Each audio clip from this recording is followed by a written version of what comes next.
Donc, nous allons pouvoir commencer cette table ronde. Donc, bienvenue à la table ronde double compétence, métier, durabilité, un impératif pour l'entreprise de demain.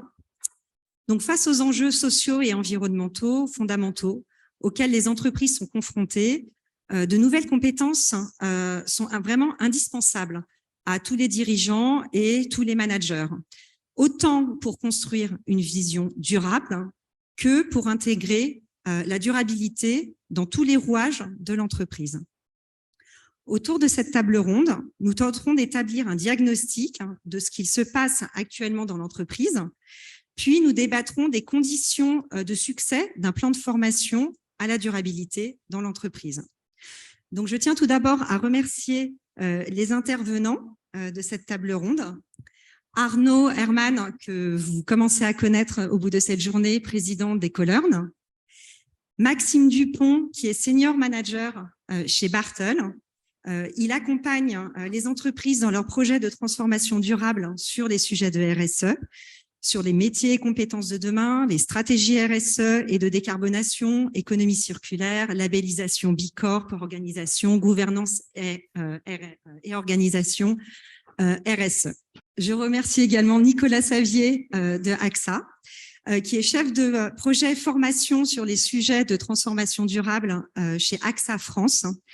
Il conçoit et il met en place les programmes de formation qui sont destinés à sensibiliser et à développer les compétences durables chez AXA, à la fois des salariés, mais aussi des réseaux de distribution. Donc, nous avons 1 heure devant nous pour un temps d'échange avec nos intervenants. Je dois vous informer que nous avions prévu d'avoir 4 intervenants et malheureusement, nous avons dû faire face à un désistement de dernière minute. Voilà, la personne qui devait nous rejoindre a eu un empêchement de dernière minute très important. Donc, nous serons tous les 4. Donc, nous avons 7 heures pour ce temps d'échange, suite auquel nous vous présenterons l'offre Ecolern pour les entreprises très rapidement. Puis, nous conclurons par un temps de questions-réponses avec l'Assemblée et aussi avec toutes les personnes qui sont en distanciel. Vous recevrez un replay de cette session par email. Voilà, donc cette table ronde peut démarrer. Je donne tout d'abord la parole à Arnaud pour introduire le contexte de cette table ronde. Merci Stéphanie et rebonsoir, parce que je crois qu'il y a très peu de nouvelles têtes, donc désolé, je parle encore un petit peu. Alors, si on peut avancer sur les pages suivantes, s'il vous plaît. Peut-être pour introduire cette table ronde, faire ce pas de recul pour comprendre dans quel contexte s'inscrit la question des compétences durables pour l'entreprise aujourd'hui.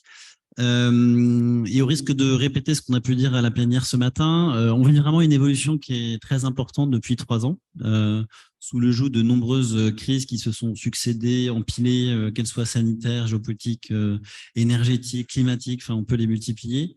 Et la conséquence de cette évolution récente, qui n'était pas nouvelle, je veux dire que les forces de pression sur l'entreprise existaient depuis plusieurs années, voire dizaines d'années, mais il faut reconnaître que cette succession d'événements ces 3 dernières années ont eu l'effet d'aligner les planètes et de porter un feu croisé nourri sur le fonctionnement de l'entreprise. Alors, ce schéma représente quelques-uns des sources de pilonnement extérieur à l'entreprise, à commencer par la réglementation. Donc, aujourd'hui, le projet réglementaire européen est extrêmement clair et extrêmement dense à travers le Green Deal et ses différentes déclinaisons. Et force est de constater que la réglementation pilonne l'entreprise de façon assez systématique depuis quelques années. Et on en est plutôt au début. Donc, ce mouvement d'exigence réglementaire porté auprès d'entreprises ne va faire que s'accentuer, au moins dans les entreprises portées par la réglementation européenne.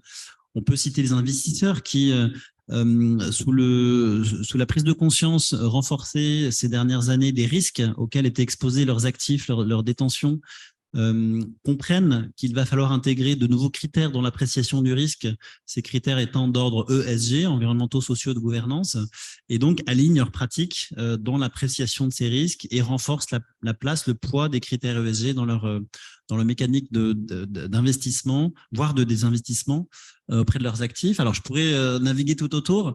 La force de pression des collaborateurs aussi, on en a parlé dans une table ronde précédente, mais la grande démission, la quête de sens portée par les collaborateurs qui a été amplifiée par la relation au travail pendant cette période de confinement et de Covid, interpelle les marques employeurs et pose la question du sens finalement de travailler dans une entreprise et voir en tirant le trait de l'organisation qu'une entreprise doit mettre en place pour conserver et retenir ses forces vives. Etc., etc. Donc, je ne vais pas naviguer, mais ce qu'il faut retenir, c'est que indéniablement, depuis ces 2-3 dernières années, on vit une accélération des exigences portées auprès des entreprises et un alignement de ces exigences qui toutes convergent vers l'interpellation du projet d'entreprise autour de ces questions sociales et environnementales. Et donc, la conséquence ultime de cette évolution, c'est de comprendre qu'un sujet, la RSE, qui existait, qui était forte et qui était portée dans beaucoup d'entreprises, notamment les plus grosses, les multinationales, a tout de même changé de statut en l'espace de 3 ans et d'un sujet qui était important, mais qui n'était malgré tout pas critique, était plutôt jugé comme secondaire, périphérique, est devenu totalement central sous le feu de ces interpellations répétées, nourries, contraintes, et a totalement irrigué les agendas, les ordres du jour des comités exécutifs dans tous les métiers. Et peut-être la manifestation la plus criante, c'est probablement de constater l'évolution des directions financières dans les entreprises qui ont longtemps été très peu concernées en toute franchise par ces questions-là ces dernières années et qui depuis 2 ans sont les premières à se préoccuper de la taxonomie, de la réponse aux investisseurs. Et donc aujourd'hui, voilà, ce sujet est entré dans les sujets majeurs de préoccupation des dirigeants, au moins sous le sens de questions. Et après, la réponse, la transformation, les conséquences de ces enjeux-là doivent désormais être pris en compte. Alors, si on passe à la page suivante, la question qu'on peut se poser maintenant, c'est à partir du moment où la question est posée, que le sujet existe, qu'il est porté au bon niveau dans l'entreprise, celui du comité exécutif, celui du conseil d'administration, est-ce que les entreprises sont prêtes à y porter des réponses et est-ce qu'elles ont les ressources et je dirais les compétences nécessaires pour y apporter un bon degré de réponse. Mon point de vue, mais il n'engage que moi, c'est que c'est plutôt non. Et cette réponse, alors que j'affirme avec une énorme bulle dans cette page, je pense que elle est nourrie par le fait que assez logiquement, de la même façon que les questions de la RSE étaient toujours jugées comme secondaires, périphériques ces 30 dernières années, le temps octroyé par les dirigeants sur ces questions-là et par les experts métiers également ces derniers temps était secondaire, périphérique. Et donc, on n'a pas développé ces 10 dernières années alors même que les sujets montaient en importance, en croissance et on pouvait les toucher du doigt de plus en plus clairement, on n'a pas développé dans les entreprises de façon proportionnelle une culture, une appréciation, une compréhension de ces schémas-là. Et donc, l'accélération subite qui ne constitue qu'un rattrapage en réalité des 10-20 dernières années de l'appréciation de ces questions, parce que la littérature abonde littéralement sur l'importance et les conséquences que peuvent apporter le changement climatique, la perte de biodiversité, les inégalités. Mais simplement, en fait, il y a eu un rééquilibrage assez violent et un sujet qui était monté de façon régulière dans la littérature, dans la niche des experts de ces questions-là, s'est invité brutalement à l'ordre du jour des entreprises. Et eux n'ont pas eu le temps de suivre cette évolution et de se préparer et de construire une réflexion à ces préoccupations qui, par ailleurs, sont extrêmement complexes, extrêmement systémiques, donc ils ne peuvent pas être appréhendés instantanément du jour au lendemain. Donc, on se retrouve dans une situation où on arrive à devoir apporter des réponses à des préoccupations complexes sans nécessairement maîtriser les codes, maîtriser les schémas de pensée, maîtriser les méthodes dans leur globalité dans les entreprises aujourd'hui. Et donc, ce décalage fait naître la nécessité d'apporter les compétences, de déployer des plans de formation, d'acculturation pour remettre à niveau pas seulement les dirigeants, mais tous les collaborateurs de l'entreprise vis-à-vis de ces questions de durabilité. Et si on passe à la page d'après, Chania, l'expérience qu'on peut en proposer, puis après ce sera l'objet de nos débats.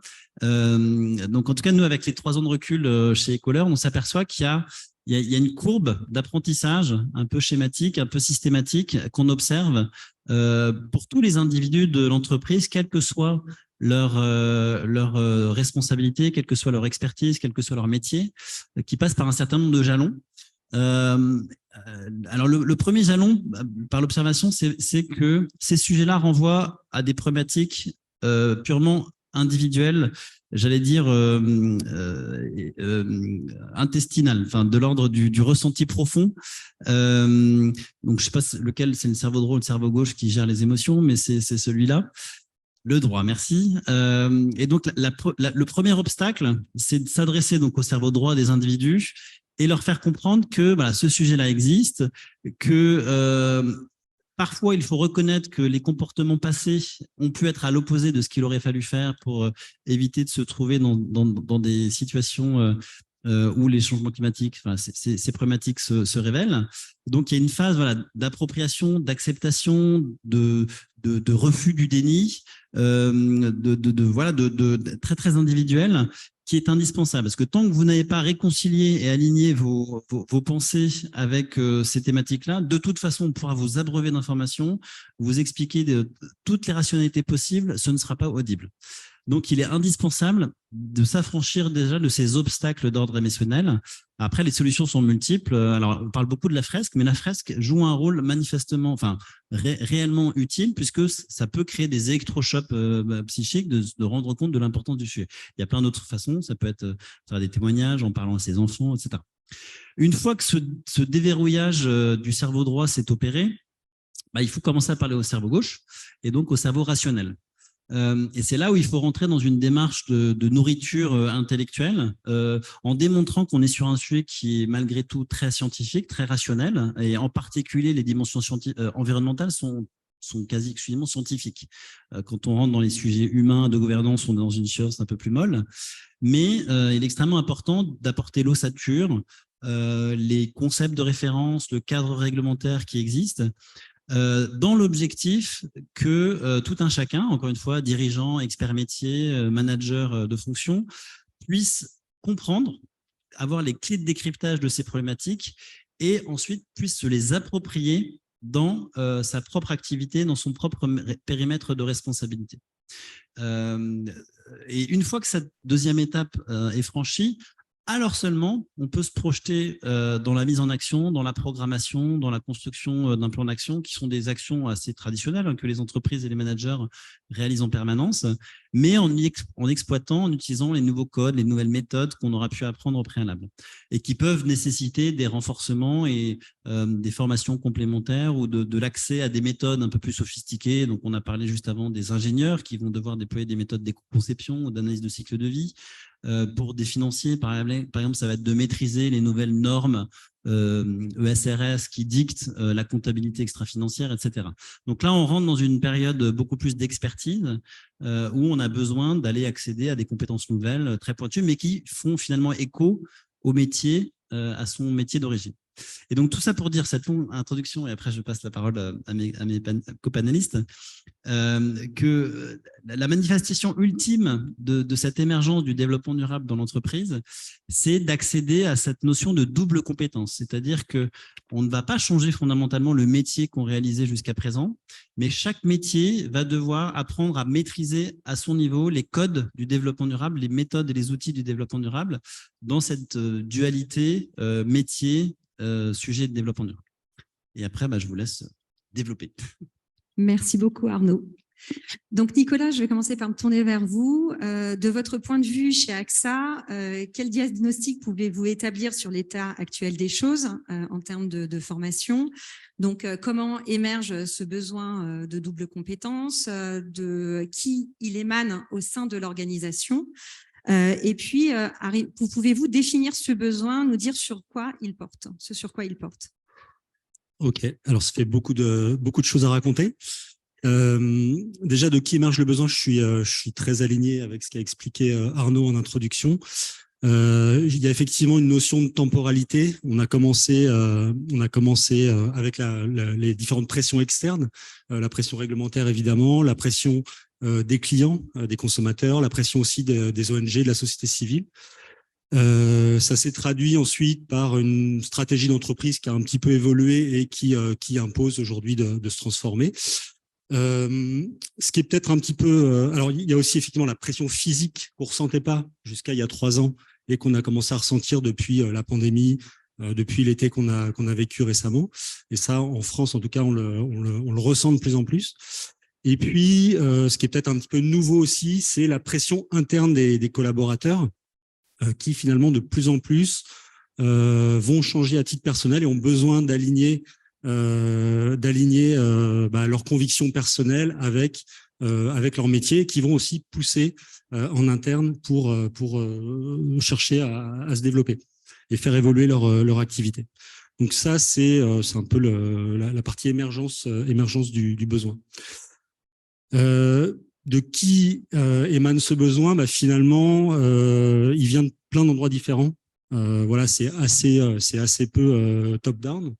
En tout cas, c'est ce que j'observe dans l'entreprise. Alors, je peux vous donner des exemples. Ça peut venir des équipes RSE qui vont décider pour accompagner la stratégie d'entreprise de proposer des formations d'acculturation au sujet du changement climatique. Ça peut être aussi la patronne d'un réseau de distribution dans l'entreprise dans laquelle je travaille qui souhaite faire évoluer son réseau pour répondre aux attentes des clients. En l'occurrence, c'est un réseau qui est devenu un réseau d'agents dits engagés et qui va essayer d'orienter l'épargne de ses clients vers le produit d'épargne responsable. Ça peut être aussi un manager qui va organiser, enfin un membre du COMEX de l'entreprise qui veut organiser une fresque pour sensibiliser l'ensemble de ses managers. Donc on observe finalement beaucoup de demandes comme ça qui émergent d'un petit peu partout dans l'entreprise et auxquelles il faut savoir répondre. Mais on reste quand même beaucoup encore sur la sensibilisation de base. Et puis après, sur la question de définir le besoin, qui est une question assez vaste et importante, même si finalement on a commencé à y répondre tout au long de la journée. Alors moi, j'ai envie d'apporter un peu de niveau de réponse. Le niveau le plus évident, on vit une transformation. Donc finalement, c'est un peu tiré par les grands principes de la conduite du changement, avec d'abord faire prendre conscience du problème. Ensuite, c'est fixer des objectifs à atteindre et puis après, piloter le changement à l'atteinte de ces objectifs. Donc finalement, ça, je pense qu'on l'a dit, on l'a redit pendant toute la journée. La première phase, c'est vraiment ça le plus important, c'est partir sur des explications scientifiques.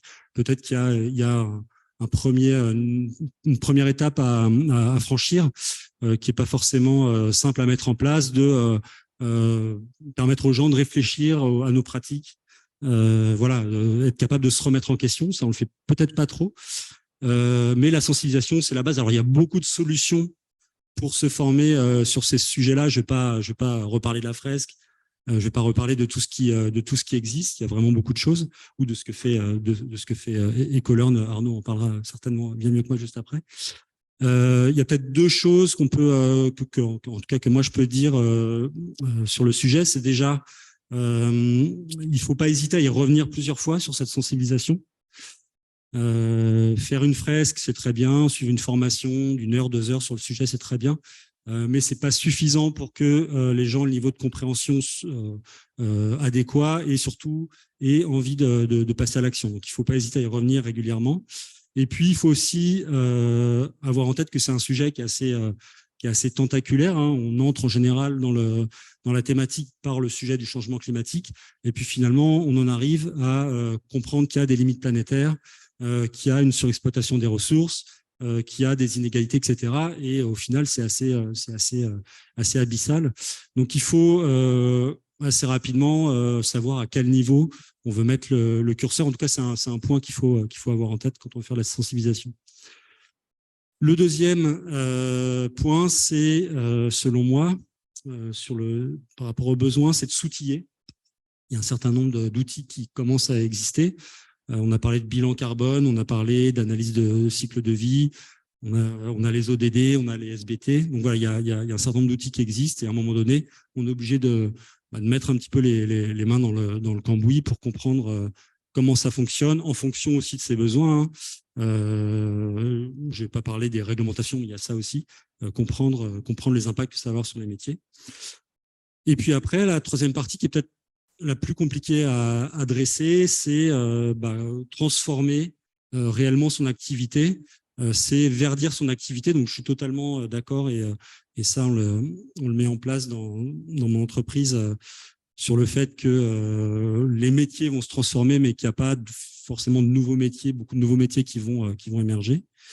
Une expression qu'on utilise, c'est « every job is a green job », finalement. Hein, tous les métiers vont se verdir. Et donc là, ça concerne tout le monde, on l'a déjà dit, il y a des besoins à mettre en place là-dessus. Merci beaucoup. Maxime, je me tourne vers vous. Donc, chez Bartol, vous accompagnez de nombreuses entreprises dans leurs projets de transformation durable. Et donc, je vous pose la même question. Quel est votre diagnostic? Qu'est-ce que vous observez chez vos clients sur l'émergence du besoin, la façon dont il émane au sein de l'entreprise et puis ce sur quoi il porte? Oui, bonsoir tout le monde. Alors, je vais essayer de ne pas vous raconter la même chose parce qu'il y a déjà beaucoup de choses qui ont été dites avant moi. Je vais essayer de faire peut-être compléter certains éléments et des cas, des illustrations un peu le plus concrètes possible qu'on observe, nous, chez nos clients, en essayant de ne pas les citer, sinon je vais me faire gronder. Mais en tout cas, c'est vrai que sur d'où ça vient, il y a plusieurs points émergents qui favorisent justement ces évolutions de compétences. On parlait du réglementaire, mais pour l'illustrer, c'est par exemple récemment, il y a eu la loi climat et résilience. Qu'est-ce que ça implique? Ça implique que, par exemple, la BDES des élus de l'entreprise devient la BDES-E avec la partie environnementale, qui implique une formation des élus et aussi des programmes de formation, et donc forcément aller chercher des nouvelles compétences pour que les élus puissent être en capacité aussi de répondre aux évolutions d'entreprise, parce que finalement, demain, l'entreprise, quand elle devra déménager, c'est une consultation obligatoire des élus, syndicats, etc. Donc, ça nécessite des nouvelles compétences. Par exemple aussi pour la taxonomie européenne, la loi AGEC, quand il y a des nouvelles filières REP qui sont en place là, depuis le 1er janvier, ça nécessite aussi des nouvelles formations parce qu'il y a des nouvelles compétences au sein des équipes en termes de logistique, en termes de processus financiers, etc. Donc, tout ça ont des impacts. Et donc là, on parle vraiment du cadre légal et réglementaire qui vient finalement contraindre un petit peu plus l'organisation et le besoin de se structurer à la fois sur la direction RSE en tant que telle, les directions métiers et forcément les compétences des équipes qui les composent, toutes ces directions-là. Après, l'autre point, et ça a été évoqué déjà par Arnaud et Nicolas, c'est, et nous on le voit à la fois en tant que cabinet de conseil, mais à la fois chez nos clients, c'est le besoin de quête de sens. Alors c'est un mot un peu à la mode, enfin des mots un peu à la mode, mais c'est un tracteur quand même qui tracte assez fortement. Nous, en tant qu'attractivité de talents et aussi en tant que rétention de nos talents, puisqu'il y a une forte tension sur le marché du travail, sur à la fois les consultants, mais aussi sur les directions RSE et les expertises RSE dans les métiers. Donc forcément, d'afficher une politique de formation, une direction RSE qui soit lisible, visible et structurée, attire et permettent aussi de renouveler les compétences en interne et de favoriser les parcours et les mobilités internes en offrant justement des parcours de formation et en travaillant sur ces compétences-là. Quoi d'autre qui n'a pas été dit, je ne sais pas, mais je vais essayer d'illustrer peut-être avec un cas concret d'une mission qu'on a réalisée où on avait une direction RSE qui était, et les mots étaient assez durs hein, dans les entretiens qu'on faisait au début de la mission. On parlait de terre d'accueil, on parlait de placards, enfin voilà, des mots assez durs. Parce que finalement, en termes de compétences, il y a une sorte de paradoxe sur le marché du travail aujourd'hui, c'est qu'on On veut des experts RSE, des directeurs et directrices RSE qui ont 20 ans d'expérience, etc. Sauf que finalement, les formations académiques en matière de RSE, enfin, moi, quand je suis sorti de l'école en 2015, j'ai jamais fait de RSE à l'école. Donc, j'imagine que ceux qui sont sortis avant moi non plus. Aujourd'hui, ça existe. Et donc, voilà, il y a ce biais entre les besoins des entreprises en termes de reporting, en termes d'expérience, d'expertise, etc. Parce que devenir un acheteur durable ou devenir un expert biodiversité, un expert climat, forcément, ça nécessite des compétences qui n'existent ou très peu encore. Donc voilà. Et après, donc, tous ces sujets-là, c'est aussi en termes d'incarnation de la direction RSE, en lien avec les compétences toujours, c'est que pour attirer des talents et pour être audible et lisible en termes de parcours de formation et ne plus être le seul poil à gratter qui va voir les métiers et être vraiment dans l'accompagnement et le conseil des directions métiers et leur apporter en fait un support de compétences, d'expertise pour les aider aussi eux à évoluer, ça nécessite une certaine incarnation. Et donc chez ce client-là, on a finalement réussi à bouger la direction RSE qui était rattachée à la communication et au marketing. Ils ont bien compris que c'était plus à la mode de faire ça. Et on les a rattachés à quelque chose de beaucoup plus transverse, qui est finalement la direction générale. En leur disant, comme ça, déjà, vous êtes beaucoup mieux positionnés dans les verticales de l'entreprise. Et ça vous permet d'aller chercher des nouveaux talents en interne. Ça vous permet aussi de pouvoir porter des mobilités et des renouvellements de compétences pour les équipes RSE qui sont composées aujourd'hui. Et ça vous permet aussi, si vous avez rien de tout ça en interne, d'aller chercher des talents à l'externe qui sortent d'école, qui ont déjà fait quelques années dans des entreprises, qui ont une certaine expertise.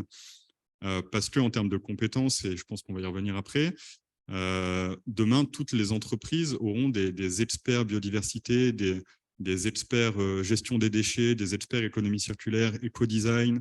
Et c'est plus la RSE qui est ce poil à gratter qui porte toutes ces expertises. C'est plus une nébuleuse d'experts dans un coin qui est inaudible. Ça doit vraiment infuser. On prend souvent l'image, nous, du sachet de thé, parce que finalement, c'est un peu ça. C'est comment la RSE et tous les sujets de durabilité vont aller se glisser et infuser dans tous les métiers pour qu'en fait, la RSE, on n'ait plus à parler de RSE et parle d'autre chose. On en parlait avec un grand acteur aussi en entretien, donc avec une vice-présidente qui est au COMEX France et qui porte les sujets RSE. Elle nous disait, moi, en COMEX, je ne parle même plus de RSE, en fait. Tout le monde en parle à ma place et je m'assure juste que le message correspond bien au terrain de jeu que nous, on a fixé et que eux jouent bien avec les bonnes équipes sur le bon terrain de jeu. Voilà, donc je me suis un peu égaré de tes questions, Stéphanie, désolé, mais donc voilà, ça émane du cadre réglementaire, des collaborateurs eux-mêmes, de la stratégie aussi de l'entreprise, parce que si on reprend le parallèle que je faisais avec notre client, quand on est rattaché à la direction générale, on n'a forcément plus la même exigence, on n'attend plus la même chose de nous que quand on était une sous-direction de la direction marketing et communication. On doit produire des reportings, on doit avoir de la donnée, on doit avoir des outils, on doit être en capacité d'être un vecteur d'aide à la décision aussi pour la direction générale. Et donc, tout ça nécessite aussi des sujets de compétences et un impact assez fort en termes de formation et de compétences. Voilà, et pour finir sur cet exemple de mission, à l'issue de ça, donc on a rattaché la direction RSE à la direction générale, on a redéfini toutes les verticales pour avoir les bons sujets d'expertise au bon niveau, etc. Et ensuite, on a travaillé avec les directions RH pour justement faire ce point sur qui on a aujourd'hui en termes de compétences dans nos équipes RSE, qui peut facilement, c'est vite dit, qui peut en tout cas évoluer dans son activité pour compléter cocher les cases, qui en interne, qui n'est pas encore aujourd'hui à la direction RSE, mais qui a un talent, on peut aller chercher au sein de la direction RSE, et ensuite, qui on va chercher en externe et comment et quelle formation pour d'accompagnement, d'intégration on leur propose. Voilà. Merci beaucoup. Souhaitez-je réagir? Oui, j'avais parlé de 2 niveaux en termes de définition du besoin et j'ai évoqué que le niveau 1. Je me suis auto-censuré parce que j'avais l'impression d'avoir trop parlé. Mais je pense que ça peut être quand même intéressant. Il y a aussi un niveau, je pense, qui relève plus du mindset, de la culture d'entreprise, mais qui, à mon avis, il ne faut pas oublier. Et là, c'est des compétences un peu plus transverses donc plus culturelles, mais qui sont importantes. Et je vais en citer 5. La première qui me paraît essentielle, c'est la culture de la sobriété, qui n'est pas forcément ancrée, à mon avis, dans beaucoup d'entreprises. Alors, on imagine bien ce que ça veut dire au niveau professionnel avec l'éco-conception, éco-design, etc. Mais même au niveau individuel, c'est voilà, toujours penser est-ce que je fais, enfin, ce que je fais, quel est l'impact de ce que je fais sur l'environnement, sur le climat, sur la biodiversité, même dans des actes du quotidien. Le deuxième point, et ça a été évoqué dans la conférence précédente, c'est la systémique. Hein, arrêter de penser en silo et se dire que pour réussir cette transformation, on doit avancer en concertation avec les autres acteurs parce que on est dans un monde contraint et qu'on ne peut pas se permettre de gaspiller des cartouches et de faire n'importe quoi dans son coin, même si on a l'impression que c'est efficace. Il faut avoir en tête les impacts que ça peut avoir sur d'autres secteurs. Alors, un mot valise dont on nous rebat un peu les oreilles depuis longtemps, mais la résilience, c'est quand même important. Voilà, de se dire que il y a certainement des activités qui vont disparaître, des activités qui vont fortement se transformer. Je pense l'exercice qu'on a fait tout à l'heure entre midi et 2 le montre bien. Certaines entreprises vont devoir revoir en profondeur leur business model. Donc, il va falloir être solide et savoir rebondir. La coopération, c'est un peu lié à la systémique. Mais, clairement, si on veut réussir à avancer tous ensemble, il faut être capable de partager ces informations, de réfléchir à ce dont les autres ont besoin, etc. Des impacts de ce qu'on peut faire sur les autres. Et puis le dernier, c'est la communication. Pas la communication au sens où on l'entend habituellement, mais il faut avoir en tête que si on veut réussir cette transformation, on ne peut pas le faire tout seul dans son coin. Il faut que toute l'humanité la réussisse, en fait. Hein. Et donc, à un moment donné, si quelqu'un a réussi à faire quelque chose, il faut qu'il le fasse savoir au monde entier, qu'il puisse diffuser ces bonnes pratiques, son exemplarité, pour donner envie aux autres de faire pareil. Parce que voilà, si une seule entreprise ou un seul secteur ou un seul pays réussit à le faire, mais qu'il est tout seul, malheureusement, on aura perdu. Donc, la communication plutôt dans ce sens-là, sur les compétences un peu transverses qu'il faut développer aussi en entreprise, à mon avis. Merci beaucoup. Donc, effectivement, vous avez parlé de mindset et ça faisait partie c'était une partie de ma question suivante parce qu'en fait, j'aurais souhaité savoir comment vous pourriez qualifier la compétence en durabilité. Et effectivement, il y a cette partie mindset, mais est-ce que c'est aussi une partie expertise, méthode? Est-ce que c'est connaître toutes les recommandations? Est-ce que ce sont des compétences managériales? Donc, il y a le mindset, mais est-ce qu'il y a autre chose également? Maxime, peut-être vous souhaitez répondre? Oui. Alors, il y a un peu de tout ça, je dirais, parce qu'en effet, ce qu'on disait juste avant, le mindset, c'est quand même le point de départ, c'est de se dire que pour agir, pour être en capacité d'eux, il faut être aussi conscient d'eux et avoir le réflexe d'eux. Et donc, pour ça passe par tout ce qu'on disait, la sensibilisation, la culturation, etc. Donc, on a évoqué plein de points d'entrée qui sont infinis, mais la fresque du climat et bien d'autres. Donc ça, c'est je pense, la première étape. Mais ce n'est pas suffisant, parce que derrière, être conscient et avoir le réflexe d'eux, ça ne nous amène pas bien loin. Il faut de la méthode, il faut des outils. Et ça dépend aussi à quel niveau on se situe dans l'entreprise, et notamment dans la direction RSE, parce que finalement, chacun joue un petit peu son rôle. Un directeur ou une directrice RSE n'a pas vocation à connaître par cœur tous les textes réglementaires dans le détail sur les sujets de durabilité, etc. Il doit avoir une vision, ou elle doit avoir une vision très macro et globale de la chose. Mais néanmoins, c'est important qu'en termes de compétences dans la verticale RSE au sein de l'entreprise, on ait cette compétence-là.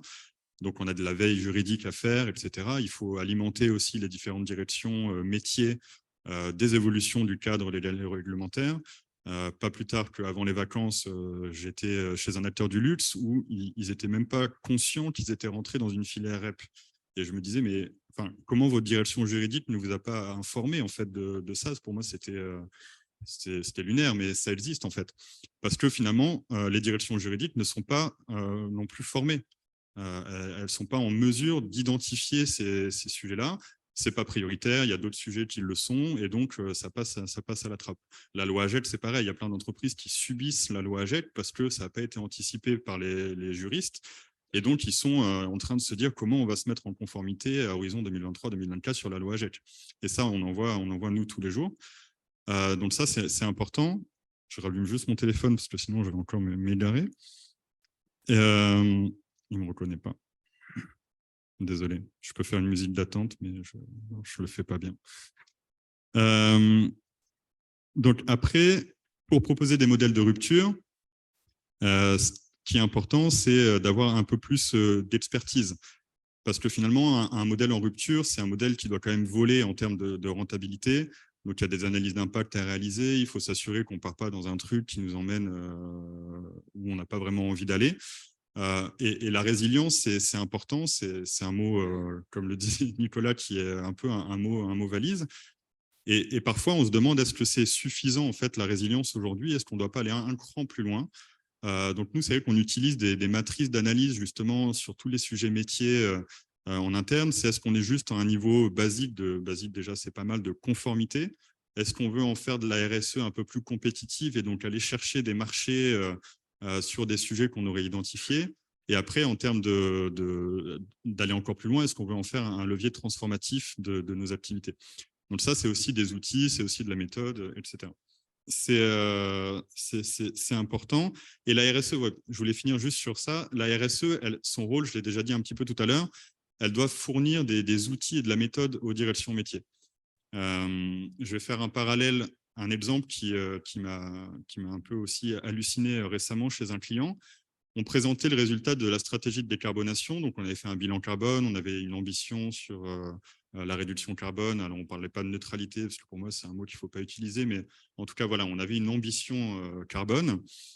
Et tout de suite, le réflexe des directions RSE, et donc je vous le dis, comme ça vous le saurez, c'est de vouloir se comparer en termes de bilan carbone à d'autres acteurs comparables. Eh ben, il ne faut pas le faire. Je mettrais bien un gros nom, comme le faisait Arnaud tout à l'heure. Il ne faut absolument pas le faire. Sauf que derrière, en termes de compétences encore et de connaissances et donc de mindset, un directeur général, il sait exactement ce que c'est un BFR aujourd'hui. Demain, il doit savoir ce que c'est un bilan carbone, il doit savoir comment ça se construit, il doit savoir comment ça s'utilise. Pareil pour une analyse de cycle de vie, alors sans rentrer dans le détail, parce que ce n'est pas ce qu'on lui demande, mais il doit comprendre ce que c'est. Aujourd'hui, ce n'est pas le cas. Et pareil, pour pousser le parallèle jusqu'au bout, le directeur me disait, oui, mais moi, quand je fais des appels d'offres, enfin, quand je réponds à des appels d'offres, les achats me demandent de partager mon bilan carbone. Donc, qu'est-ce qu'ils en font? Donc, moi, je lui ai dit, bah, j'espère qu'ils ne le comparent pas avec les autres, parce que sinon, ça n'a aucun sens.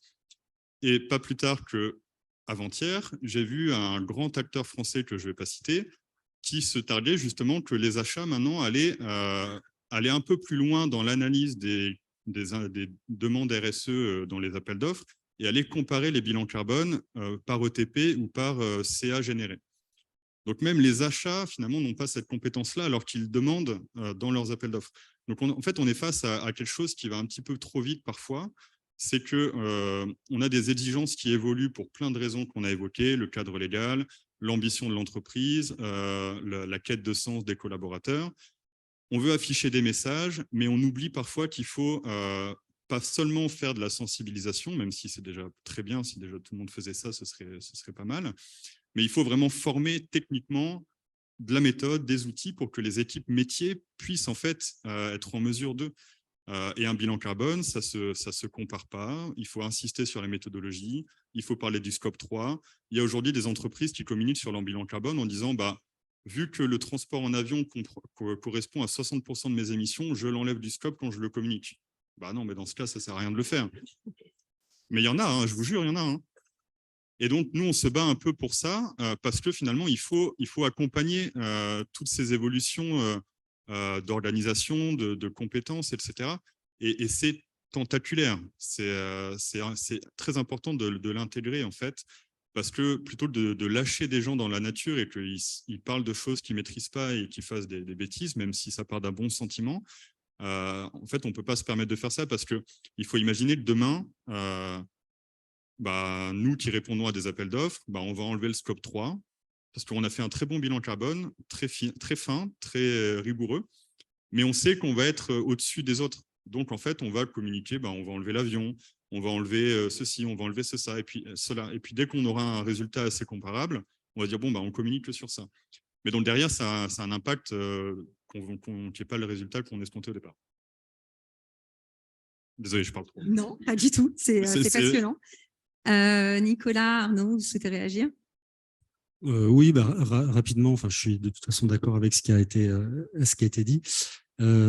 Juste pour résumer mon point de vue sur le sujet de qualifier la compétence. Je pense qu'il faut effectivement donner envie d'agir, donner les moyens de se transformer, d'agir, de se transformer. Et agir, ça veut dire, dans beaucoup de métiers dans mon entreprise, simplement en fait avoir une nouvelle grille de lecture, une nouvelle grille de compréhension du monde, des impacts de son activité. Et ensuite, avec cette envie d'agir, les gens vont réussir à transformer d'eux-mêmes leur métier et à développer finalement eux-mêmes de nouvelles compétences. Et là, la fonction formation va plus jouer un rôle d'accompagnement et aussi de réplication de ce qui a été fait à certains endroits. Voilà, il y a des métiers sur lesquels on sait déjà comment ils vont se transformer. On a parlé des achats, on pourrait parler de l'IT, il y a certainement la finance, etc. Là, on a une vision à peu près précise de comment les métiers doivent évoluer, mais il y a d'autres métiers, notamment dans mon secteur, pour lesquels on ne sait pas exactement aujourd'hui comment ils doivent évoluer, quelles sont les compétences réelles qu'ils doivent développer. Et donc, leur donner une grille de lecture, c'est déjà une première chose importante, et cette envie d'agir. Et il y a peut-être une dernière chose qui est importante aussi, c'est cette notion d'urgence, parce qu'on n'a pas la vie devant nous. Voilà, il faut faire prendre conscience que le changement doit être rapide. Alors, je vais me permettre d'apporter quelques précisions en complément de ce que tu disais, Nicolas. Alors, sans parler des compétences précises, mais peut-être aussi avoir conscience qu'il y a plusieurs besoins, parce qu'il y a aussi plusieurs cibles à former dans l'entreprise. Alors, au-delà des métiers, mais il y a aussi des catégories de collaborateurs dans l'entreprise. Nous, notre expérience de ces 2 dernières années de formation d'entreprise nous permet d'en identifier 3-4. Donc, je dirais qu'ils sont des poches de formation très distinctes et qui sont demandées par les entreprises pour entraîner la transformation dans une démarche de développement durable. Donc, il y a les dirigeants, indéniablement, et il n'y a pas de chronologie. On a des demandes qui arrivent dans des ordres différents. Mais voilà, donc il y a la catégorie des dirigeants qui sont en gros le top 10, 50, 500 selon la taille de l'entreprise, auxquels on peut aussi rajouter les représentants du conseil d'administration. Donc, ils sont dans une perspective très stratégique. Et donc, il faut nourrir d'une certaine tonalité, d'un certain message, et indéniablement dans une vision stratégique. Donc, le rôle, c'est qu'ils soient capables de réorienter la stratégie d'entreprise si c'est nécessaire et de l'adapter. Une déclinaison, ça va être les managers. Et les managers ont un rôle au-delà de leur expertise, mais en tant que managers, ont une posture à adapter. Et donc là, on va plutôt travailler sur le message de l'organisation, de la posture de leadership, des valeurs à véhiculer, donc plutôt des soft skills. On va avoir les experts métiers, quels qu'ils soient, et là après on déclinera évidemment les formations selon la nature de l'expertise métier, mais on s'adresse aussi à des sachants, des opérateurs de l'entreprise qui chacun doivent appréhender les bons outils, les bonnes méthodes, les bons textes de loi quand ils y sont exposés pour pouvoir le décliner dans leur organisation. Et puis il y a une dernière poche qui sont les collaborateurs dans leur ensemble, quels qu'ils soient d'ailleurs, où on a eu tendance, selon les sollicitations, à distinguer les personnes qui sont postées des personnes qui sont, en gros, col blanc, col bleu. Je ne sais pas si c'est une désignation qui est encore très moderne. Mais parce que la façon de s'adresser à eux peut être un peu différente, ne serait-ce que certains n'ont pas accès aux outils digitaux nécessairement. Et là, l'objectif, c'est plutôt de créer une dynamique pour à la fois comprendre comment les sujets de développement durable se présentent aux frontières de l'entreprise et quelles sont les réponses qu'apporte l'entreprise. Donc tout ça, voilà, pour signaler que selon les cibles auxquelles on s'adresse, il peut y avoir des besoins de compétences un peu nuancés. Absolument. Merci beaucoup. Alors, j'ai une dernière question, mais on a très peu de temps, puisqu'après, il y a quand même pas mal de questions qui arrivent à la fois en distanciel et j'imagine que vous avez des questions aussi. Maxime, vous avez déjà répondu tout à l'heure à cette question, c'est sur la généralisation des besoins au sein de l'entreprise. Donc, est-ce que cette compétence va devenir indispensable dans tous les rouages de l'entreprise et est-ce qu'elle va se généraliser? Nicolas, est-ce que vous voulez apporter une précision? En tout cas, oui, hein, forcément, déjà. Elle va devenir indispensable, oui, et elle est déjà indispensable. Elle doit se généraliser, oui. Juste très rapidement là-dessus, il faut avoir en tête que si on se transforme pas tous et très vite, finalement, toutes les compétences qu'on a énumérées un petit peu plus tôt vont sans doute devenir obsolètes. Et peut-être que la compétence qu'il faudra développer, si on est dans un monde à 1,5 ou 2 degrés, 1,5 degré, potentiellement, ça peut être dans moins de 10 ans si on continue à émettre 50 gigatonnes de CO2 par an. Ça peut être apprendre à se passer d'un PC pour travailler, par exemple. Donc voilà, ce sera de nouvelles compétences, mais un petit peu en dessous de ce qu'on a l'habitude de voir. Donc voilà, c'est important que ça se fasse maintenant, rapidement et pour tout le monde. Merci beaucoup. Arnaud? Écoute, je peux répondre très brièvement. Déjà, je nous le souhaite chez Ecolearn. Parce que ça voudrait dire qu'on a un marché qui va grandir. Mais ceci dit, et blague à part, j'ai pas trop d'inquiétude sur le fait que le besoin de formation va se renforcer. Enfin, ce dont il faut prendre conscience, c'est que, je sais pas combien il y a de professionnels dans l'entreprise en France, mais tous doivent se former d'une façon ou d'une autre, quelle que soit la catégorie auquel ils appartiennent. Et on ne pourra pas apporter des réponses à la hauteur des enjeux climatiques, de biodiversité, sociaux auxquels on est confronté, sans que chacun des acteurs de l'économie, d'une façon ou d'une autre, et intégrer ces préoccupations dans leur métier. Donc, le champ de formation est immense. Tu disais une remarque sur la temporalité. C'est important d'avoir en tête, c'est-à-dire que on ne peut pas aller trop on peut pas aller trop vite. C'est-à-dire que apporter toute cette connaissance, changer les mentalités, ça prend du temps. On ne peut pas considérer que voilà, c'est l'objet, enfin, ça peut être adressé à travers une journée, un séminaire ou une formation d'une semaine. Donc, il y a une temporalité à respecter pour détricoter les rouages, comprendre, se projeter, se l'approprier. Et malheureusement, on n'a pas un temps infini non plus pour engager la transformation. Donc, on parle quand même d'un horizon de temps de quelques décennies. Mais à la vitesse de transformation des entreprises, ça peut représenter une difficulté particulière. Donc, il faut trouver la juste vitesse pour permettre à la fois de donner le temps de comprendre, de s'approprier, mais d'engager assez vite une transformation. Et puis peut-être 2 mots sur comment pourrait évoluer la demande de formation. Ce qu'on voit, c'est qu'aujourd'hui, les demandes sont très généralistes. On commence à voir poindre des demandes de formation et de compétences beaucoup plus pointues sur des expertises bien précises de chaque métier auquel on vouloir apporter une réponse aussi chez Ecolearn. Et il est probable qu'à terme, on doive aussi avoir des déclinaisons sectorielles, puisque, très bon exemple, c'était la table ronde d'ingénieurs, mais la façon de réaliser l'éco-conception dans le bâtiment est très différente dans l'IT et très différente de l'agroalimentaire. Et donc, on faudra également envisager des déclinaisons de plus en plus pointues, non seulement thématiques, mais aussi sectorielles. Merci beaucoup. Donc, nous allons passer à un temps de questions-réponses. Juste avant, je prends quelques minutes pour vous présenter notre offre auprès des entreprises, puisque, comme vous le savez, nous avons une école de formation qui a été présentée très largement pendant cette journée, mais nous proposons aussi nos services auprès des entreprises pour de la formation intra. Donc, si on peut passer à la slide suivante, merci. Donc, nous, notre offre pour les entreprises, elle est basée autour de 3 piliers. Tout d'abord, en fait, on aborde la formation sur une pensée systémique réellement autour du modèle d'affaires de l'entreprise. Et puis, en fait, on applique de l'opérationnalité, une approche qui est vraiment centrée sur l'opérationnalité, qui est centrée sur les besoins des professionnels dans chacun de leurs métiers. Et enfin, par la pédagogie, par notre méthode pédagogie, on renforce l'efficacité de nos formations.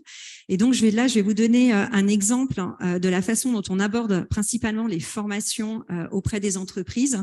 En fait, on travaille sur un format blended, qui est un format qui est très connu dans le monde de la formation mais il prend toute son ampleur dans le monde de la durabilité parce qu'en fait, en asynchrone, donc sur des temps de e-learning, on permet aux professionnels de prendre le temps de se poser sur toute la partie théorique, la partie fondamentale, qui est extrêmement dense dans la durabilité et qui est extrêmement complexe avec tous ces outils, toutes ces méthodologies, cette réglementation, comprendre les limites planétaires. Et il y a tout un tas de fondamentaux qu'il est indispensable de comprendre pour vraiment pouvoir intégrer la durabilité dans son métier.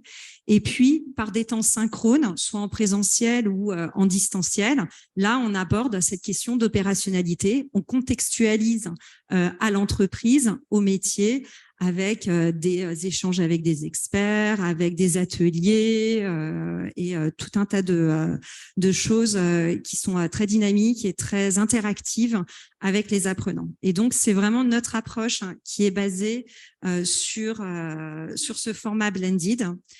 Tous nos e-learning sont développés également sur un format adaptatif où en fait on a un fil conducteur en un temps donné qui est commun à tous les apprenants et qui est formaté sur un temps d'apprentissage d'une vingtaine de minutes par exemple par module, parce qu'on estime que c'est un temps d'attention qui est gérable pour absorber ce type de contenu, mais on a la possibilité de creuser plus loin et de creuser même beaucoup plus loin. Donc au sein de nos formations, il y a toujours ce fil conducteur qui permet de donner à l'ensemble des collaborateurs, à l'ensemble des managers, des compétences et des connaissances communes, mais aussi à ceux qui veulent creuser de pouvoir aller plus loin. Donc voilà, donc moi je suis à votre service, bien entendu, si vous souhaitez en savoir plus sur nos offres. Pour les entreprises, on a à la fois on a plus de 200 modules digitaux qui sont sur étagère et qui sont à votre disposition, voilà, pour les intégrer dans des programmes de formation. Et on a aussi la moitié de notre équipe chez Ecolearn qui est dédiée à concevoir des formations et notamment des formations sur mesure pour les entreprises pour contextualiser justement toute cette durabilité aux besoins de vos collaborateurs. Donc, j'ai pris un petit peu de temps, mais nous allons maintenant passer à des questions-réponses. Bon, en même temps, on avait commencé un petit peu plus tard. Hein. Donc, on a 5 minutes. Donc, je vais commencer par une question en présentiel peut-être, et puis après, j'ai quelques questions en distanciel.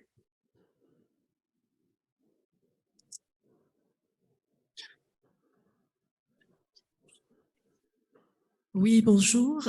Donc, on parle de durabilité, on parle effectivement de formation, on parle d'un certain nombre de conseils auprès des entreprises et on parle aussi de coûts. Moi, je pense qu'il faut effectivement comprendre que les coûts sont très importants pour les entreprises à faire amener justement cette transformation environnementale.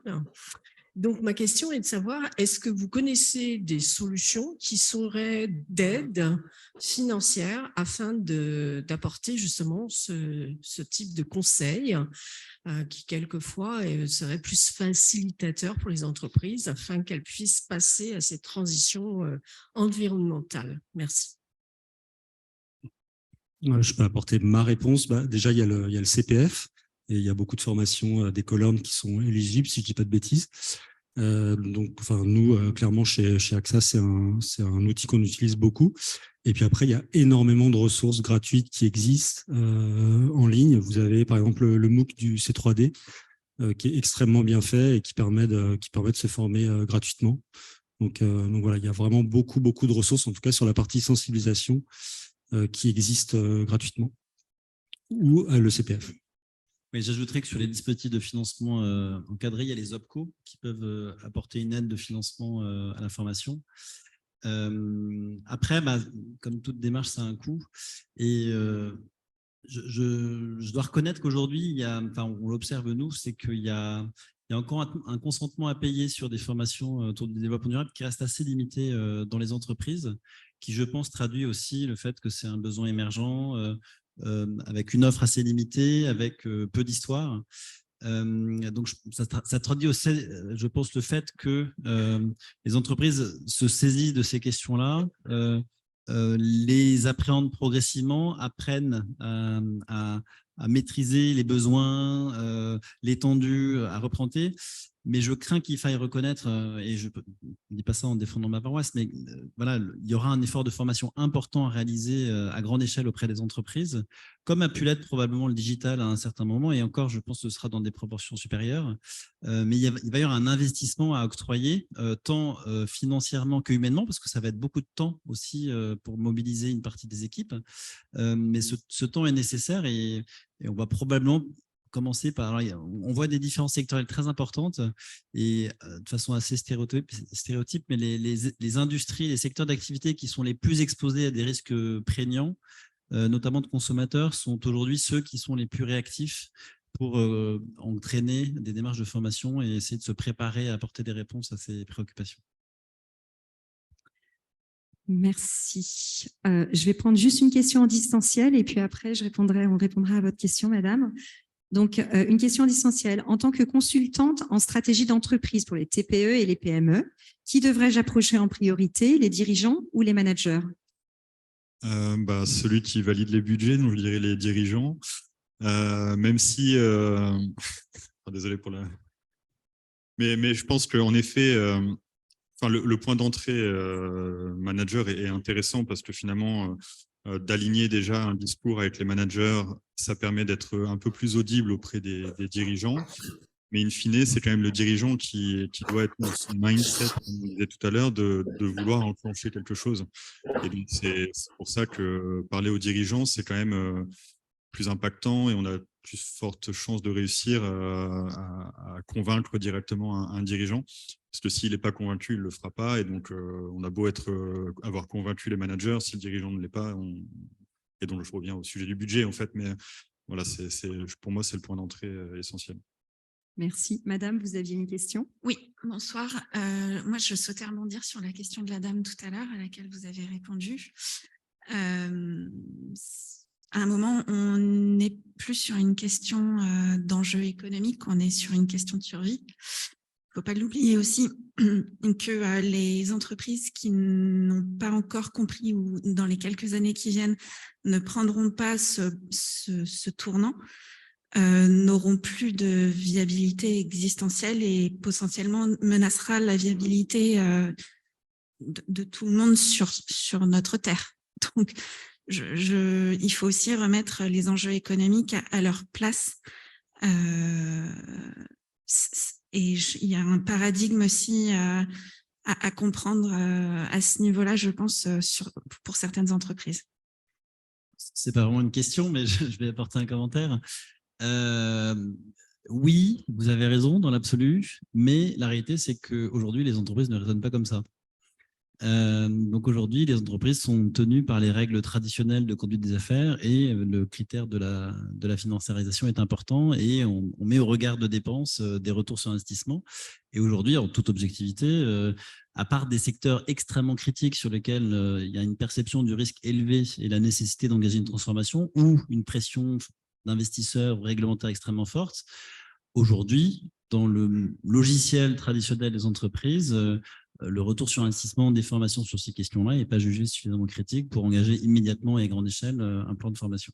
Monsieur, et puis après, je prendrai sans doute une dernière question en digital et nous répondrons bien entendu à toutes vos questions en présentiel ou en digital. Merci beaucoup de me donner la parole. Je vous remercie beaucoup d'avoir abordé notamment la nécessaire formation à ces aspects à tous les niveaux de l'entreprise, des dirigeants à l'ensemble des collaborateurs. J'ai un étonnement quand même, c'est que vous ne parlez pas de l'opportunité, et même pour moi d'une certaine façon, de la nécessité d'une adhésion très forte de tout le corps social de l'entreprise à ces aspects. Est-ce que ce n'est pas quelque chose de très important? Alors oui, c'est forcément important, mais après, c'est aussi, alors, sans être dans trop le dogmatique ou politique ou quoi, mais finalement, l'incarnation vient du top management et il faut avoir le corps social de l'entreprise qui adhère. Et ça fait partie par le plus de sensibilisation. En fait, quand on fait une fresque du climat, j'ai jamais rencontré quelqu'un qui sort d'une fresque du climat et qui n'est pas convaincu en fait qu'il faut s'engager, il faut agir, il y a une urgence, etc. Donc en fait, c'est en venant du haut, en mettant en place des actions de sensibilisation, d'acculturation, etc., qu'on embarquera le corps social. Mais c'est dans les deux sens valable aussi, parce qu'on a des entreprises qui aujourd'hui voient leur corps social se mobiliser et répondent en fait à cette mobilisation-là. Donc je pense que c'est un petit peu dans les deux sens. Alors on l'a pas forcément peut-être évoqué là, mais du coup on le fait tout de suite, mais c'est en effet évident et primordial. Non, j'ai rien de plus intéressant à dire. Merci. Donc, nous allons conclure sur cette dernière question, qui est une vaste question. Si je me présente comme une entreprise durable, les exigences de mes parties prenantes seront très élevées en la matière. Or, la durabilité est encore en phase d'exploration et les risques d'erreur et d'échec sont nombreux. Comment gérer le risque de retour de bâton et d'impact sur la réputation au sein d'une entreprise? C'est un risque, mais ambition et humilité ne sont pas incompatibles. Non, je serai bref dans ma réponse, même si la réponse… Non, je pense que la meilleure des choses à faire, ça tient en deux mots, c'est sincérité et cohérence. C'est-à-dire ne pas en dire trop et faire ce qu'on dit. Donc, encore une fois, on en a parlé ce matin à 8 heures, je ne sais pas si la salle était aussi pleine, mais aujourd'hui, la définition de ce qu'est une entreprise durable reste encore floue. Aussi étrange que ça puisse paraître après avoir passé une journée à parler de ce sujet-là, mais il n'y a pas de règles pour définir, ou même de standards pour définir est-ce qu'une entreprise est réellement durable ou ne l'est pas.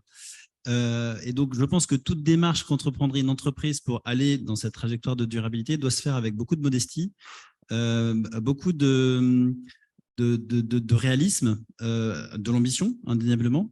Mais il s'agit d'équilibrer sa communication, ses prises de parole avec la réalité de la transformation. Et en général, effectivement, les retours de bâton peuvent être sévères, mais ils sanctionnent les entreprises qui ont créé ce déséquilibre. Merci beaucoup à vous trois. Donc, avant de conclure, pour conclure, je tiens tout d'abord à vous remercier d'avoir participé à cette journée porte ouverte des formations à la durabilité.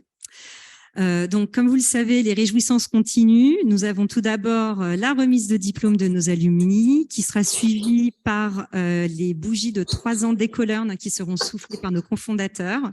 Et puis, bien entendu, vous l'attendez tous, le résultat du jeu concours.